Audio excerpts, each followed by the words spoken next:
Welcome back. Let's get this wrapped up.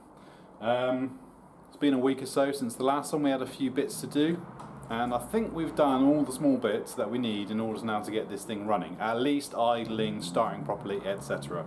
What it's going to be like when we finally get outside to drive, I don't know. Don't be fooled by the sun on my face. It's wintry squalls blowing over. It'll be sunny for about a minute and then the rain, then it'll be sun. It's still March. So let's go on a quick peek and see what we've done. So first of all, at the end of the last video I got this thing ticking over, but it was a bit lumpy, it wouldn't idle properly. You know, to be expected when you first bolt something on and expect it to run. The biggest problem I had was that I completely forgot to attach the vacuum advance for the distributor. And of course, if you don't have it attached here at the carb, it means you're pulling air in there. So as soon as we got it down to a low idle, it would just die. That's why. Completely forgot to do that. New cables. We have a new throttle cable.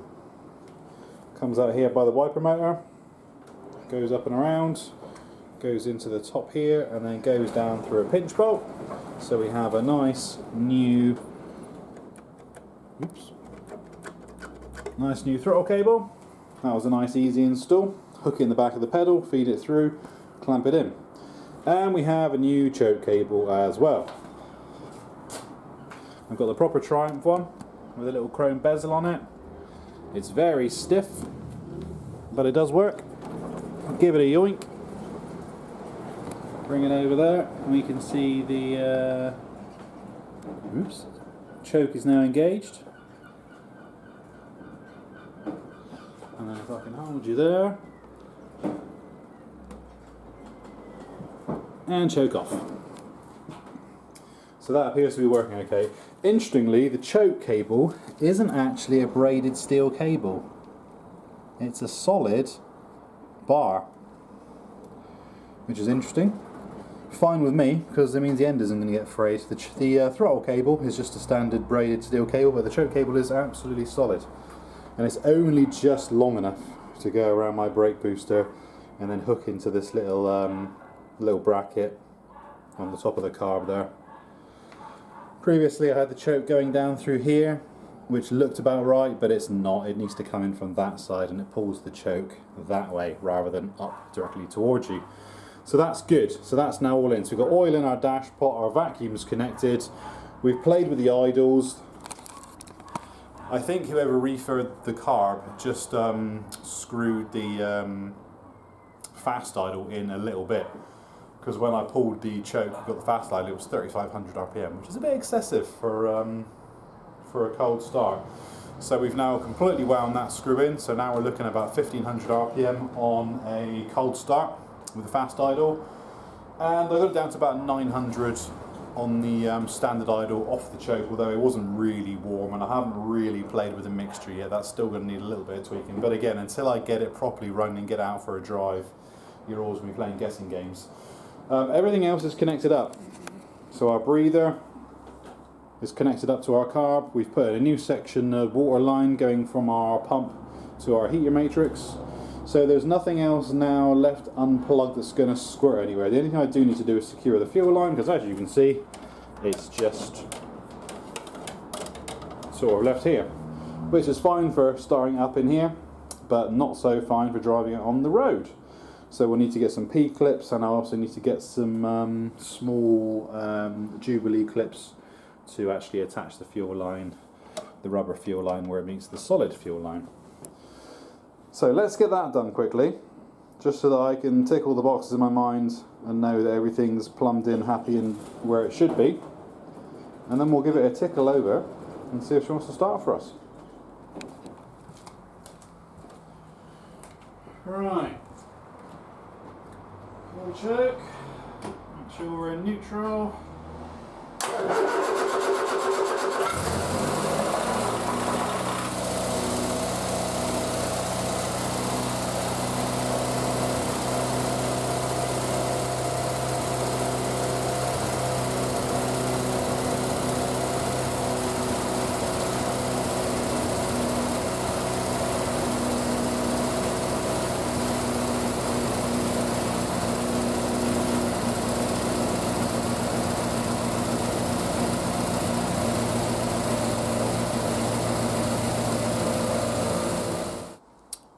And yeah, of course, I'm dying to get out on the road and run it around and see whether see how it actually runs under load, because obviously that's the test, isn't it? Having something idling in your garage isn't really a test. You need to get out on the road, get it in gear, and actually see how it goes. I'm pretty sure it'll be absolutely fine, but let's go and get the proper Jubilee clips for the fuel hose first. Let's not just blag it, because I don't want to be that guy.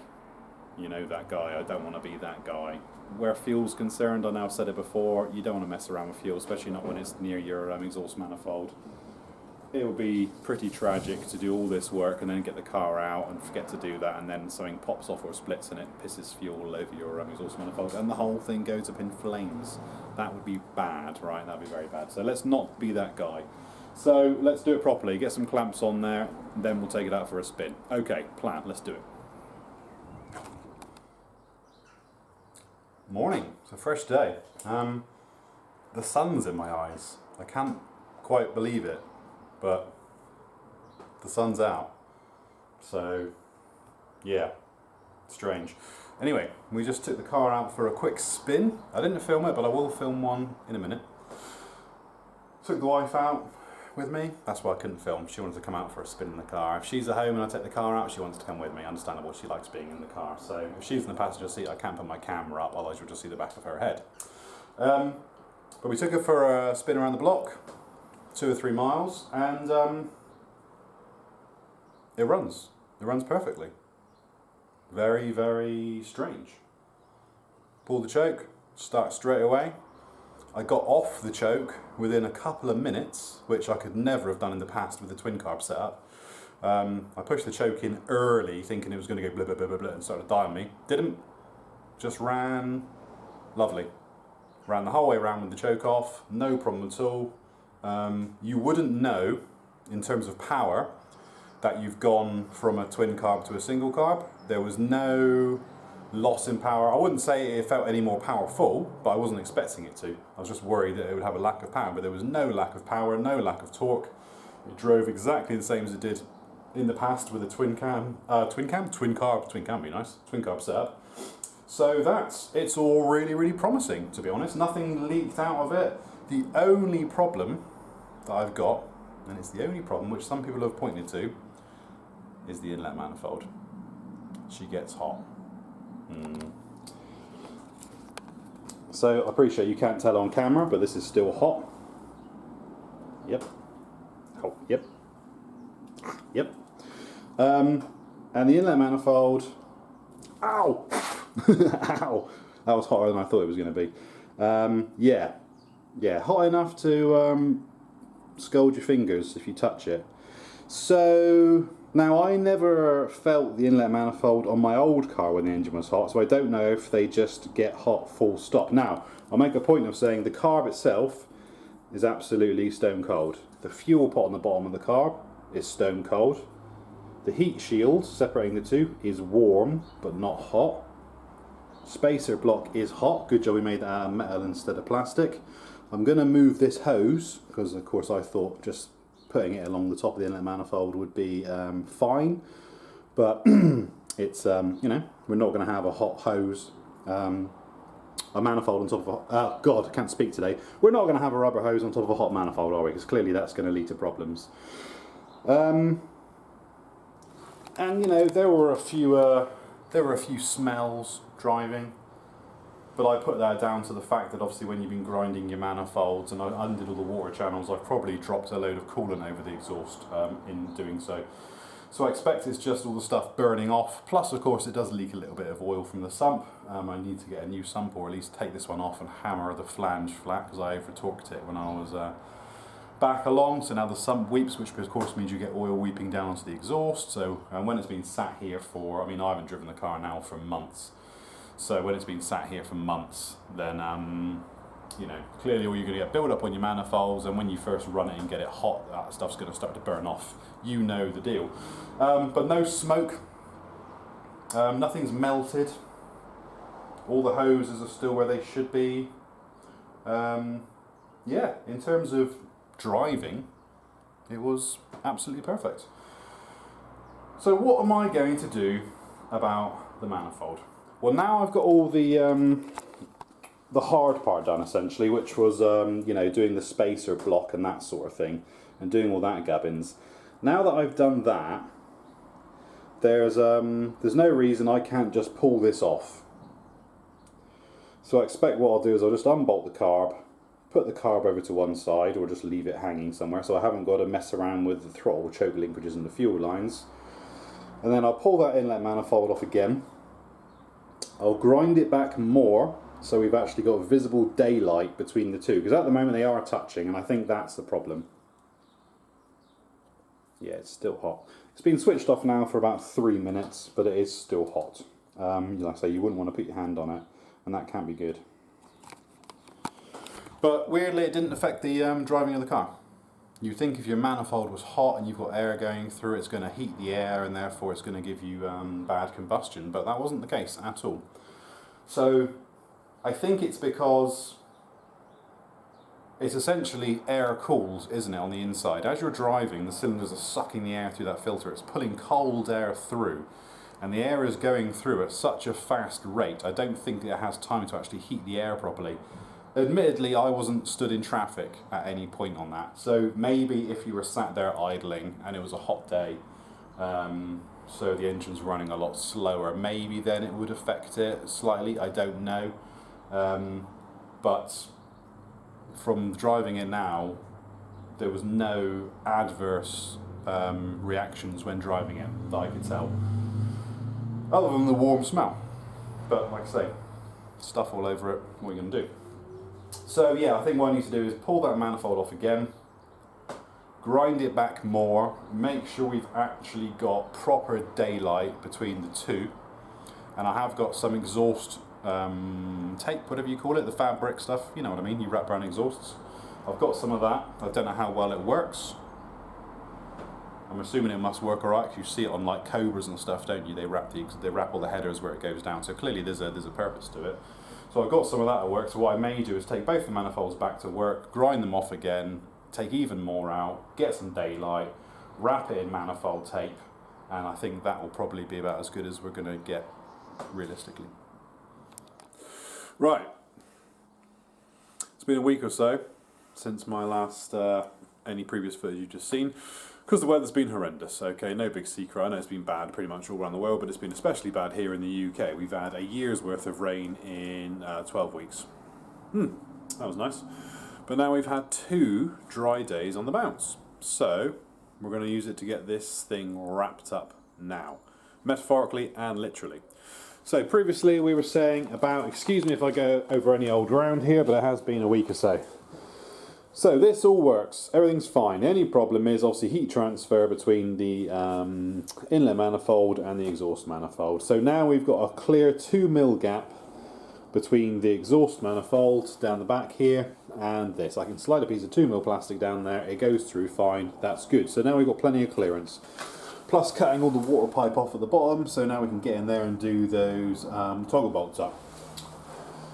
So heat bad, inlet manifold no good, so we need to wrap the exhaust manifold. So what we're going to do is take the inlet manifold off, we're going to wrap the exhaust manifold. I'm going to try and do it in situ, which I know is a bad idea, but I'm just too lazy to undo the bolts, undo everything down the bottom and try and drop it off. It's a pain in the ass. Like with all bolts on exhausts, they are rusted. Every time I tighten them up I think they're going to snap. So if I can get away without having to take it off again, I'd rather do that. It's okay where it is, so let's just see if we can do it in situ. I know it would be much easier if I could do it on the bench, and we'll see. If I can do it, and it's a bit of a, it's a real pig to do, then I'll pull it off. But for the time being, I'm going to try and do it on the bench. So we're using the old, I'm sure you guys have all seen it before, exhaust wrap. It is this fiberglass wrap stuff. You can see I'm currently got it soaking in a saucepan full of water. Don't tell the wife, she's out. This is why we're using a saucepan. It's a perfect size, look at it. So the idea is with the water, it just makes it more pliable. It stops all the fibres from coming out because it is fiberglass. So like all fiberglass, you're going to get it stuck in your hands and it's going to hurt. Hence why I've got some vinyl gloves.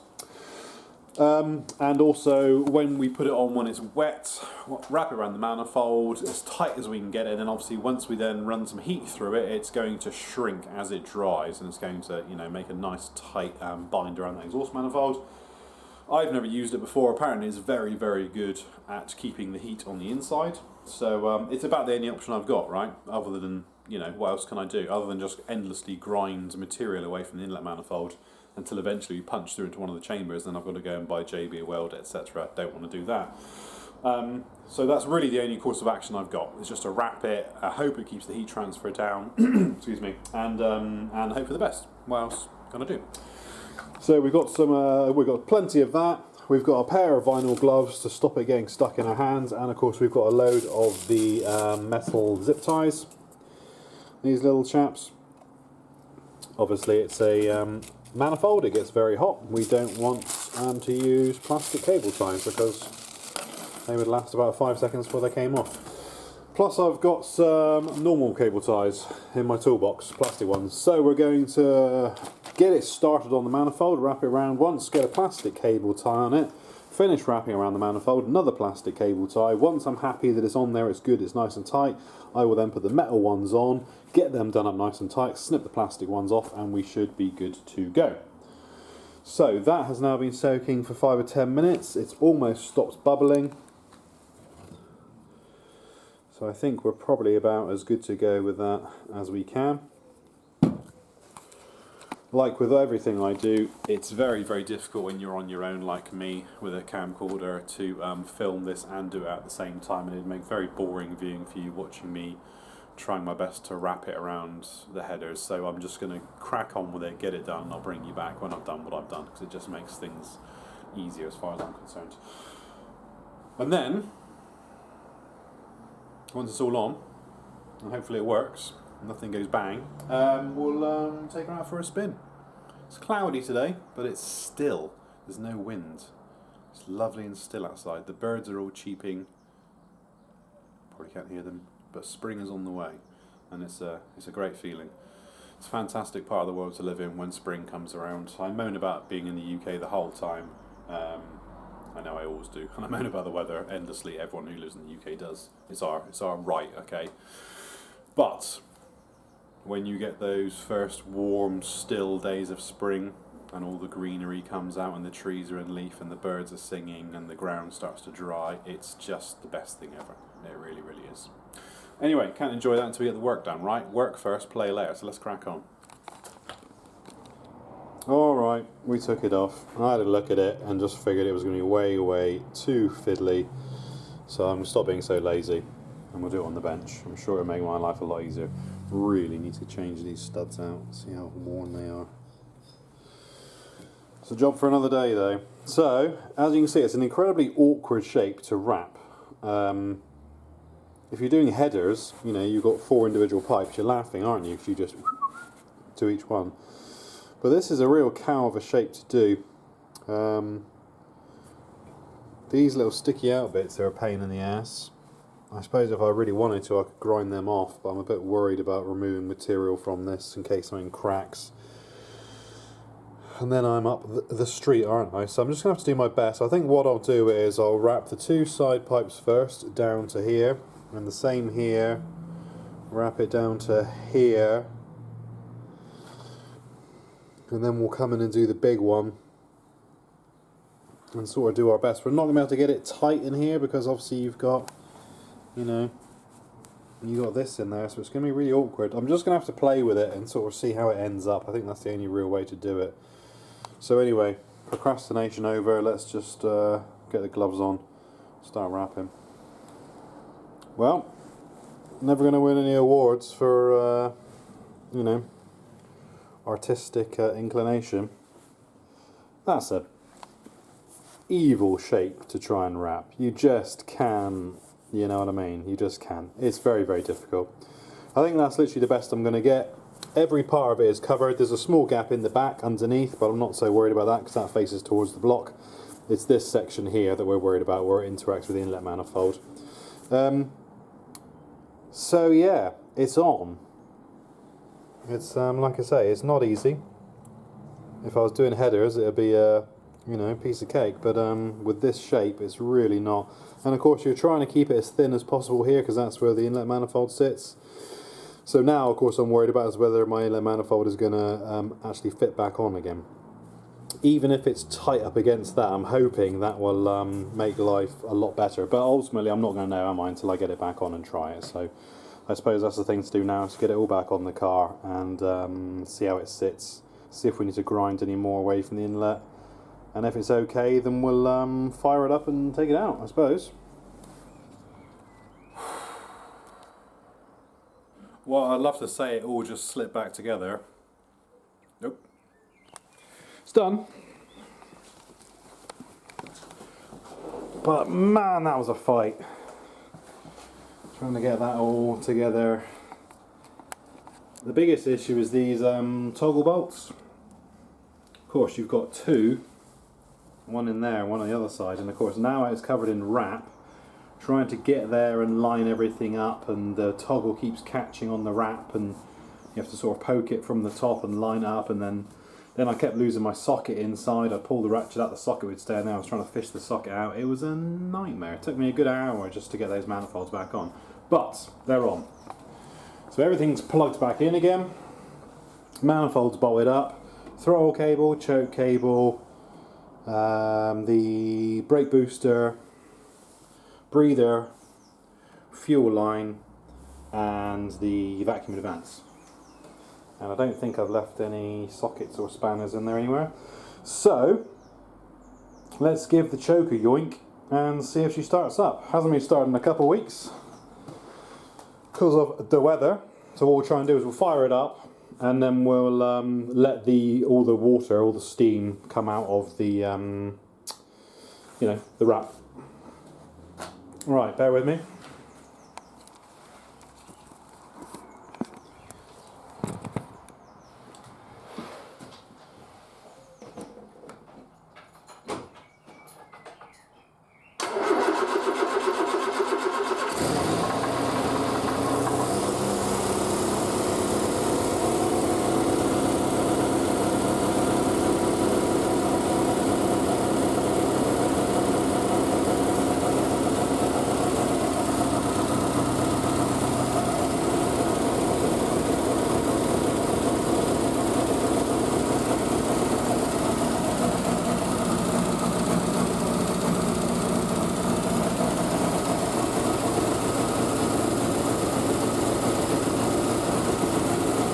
Steam, all good.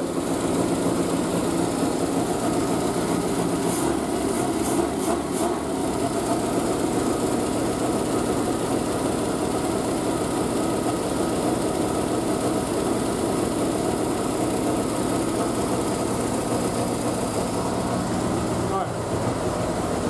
Just going to open the door, let that run for a minute and let it heat itself through. Bit of fresh air blowing through. I realised I had the crankcase breather on the fuel return or fuel overflow. Oops. So that's now in the right place. She's off the choke already. She's only been running for maybe a minute and a half. So straight off the choke. That's always nice to see. Appears to be running okay.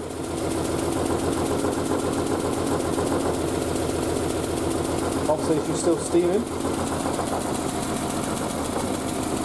You can hear a slight knock noise. It's my bonnet flapping around, not the car.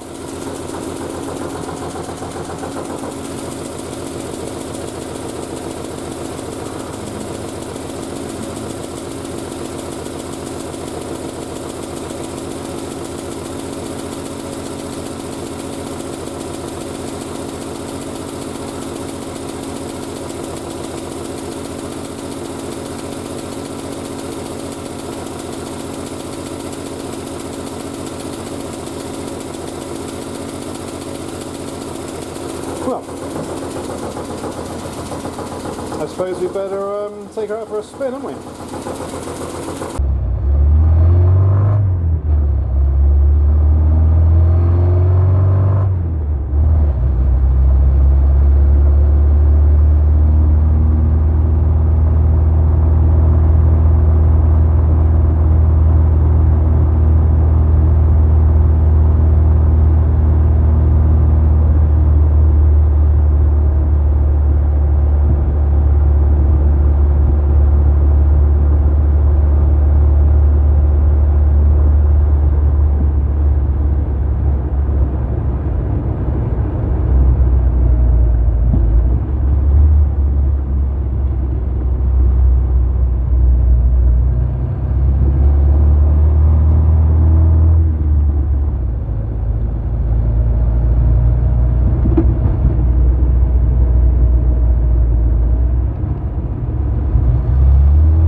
there we go. We only took her for a quick spin, quick 5 minutes, but she's up to temperature.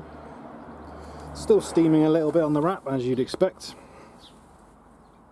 but the intake isn't as hot. It's still hot, but I couldn't hold my fingers to it for a couple of seconds before.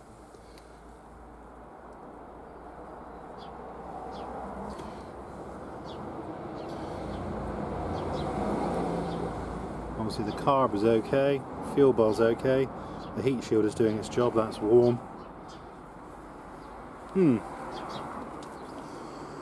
I mean, it drives very nicely, so I'm not too sure what to make of it really.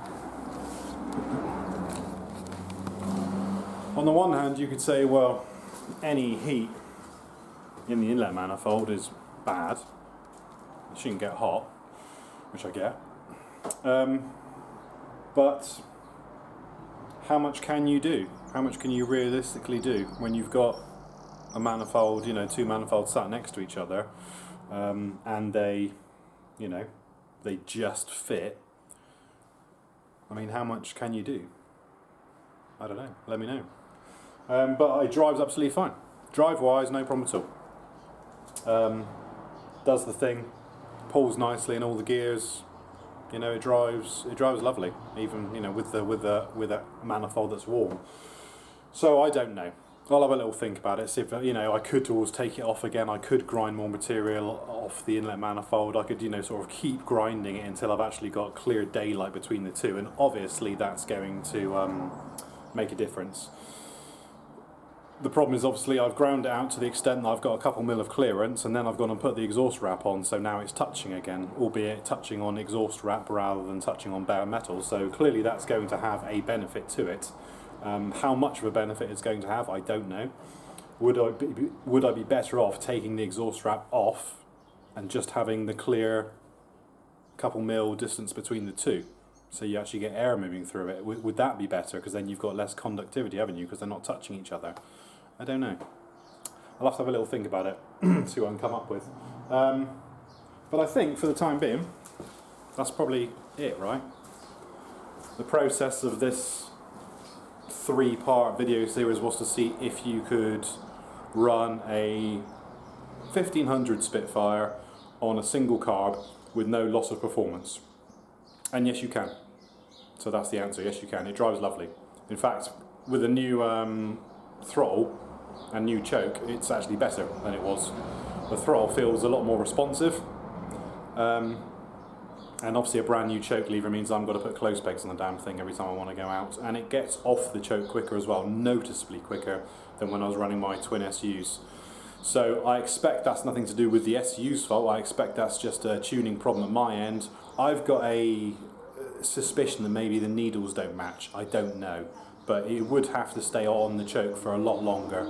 I had that off the choke. I went 1.5 miles down to around about 1.5 miles back. So in that distance, I would never have been able to get it off the choke with my twin SUs. It would have just bobbed. As soon as you try and pull away in first gear, and as soon as you hit about 2,500 RPM, it pulls lovely. But that, when you're trying to pull away from a junction, it's almost like a miss. But again, that's gone. So clearly that was an issue with my SUs. Other than that, when the SUs are up to temperature, they ran perfectly, no problem at all. But as I say, the whole point was to make my life tuning a lot easier, and now it is. I've got a much more modern carb in the HIF44. It's the last iteration of carburetors in the UK anyway, and before they went to fuel injected, so it's as, you know, as good as they get.